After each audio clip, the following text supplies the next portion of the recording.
Hata Yesu alianza Jerusalem before aende Judea. Charity begins at home. Before you can convince the rest of us, you can build houses. Simujenge hapa nyumbani kwanza. Inakuwa namna hiyo. Mtatujengea namna gani kama hama mwezi jenga? So Nakuru, I think, is sorted.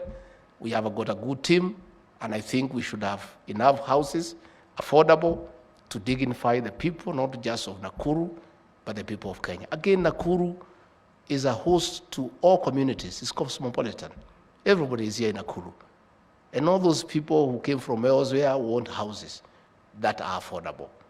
So I think that will go on very well. So I don't want to say much beyond there.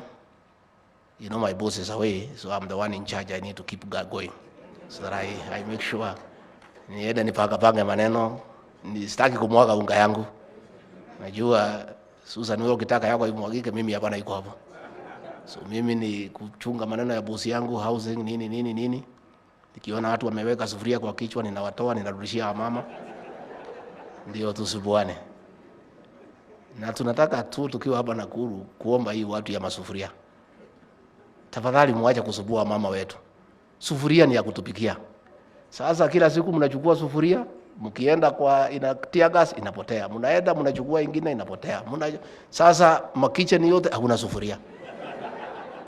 So tunataka kutetea wa mama wetu. Please, nendeni town mnunue sufuria zenu. Hapa tunachukua masufuria nyumbani. So tumeshukuru sana. DCC Naivasha is here. The sub-county commander is here, ama ni watu ya county. Nimekuja na ile list ya wale watu wanatengeneza pombe na wanauza bangi. Nitakupatia. Wapi hiyo list?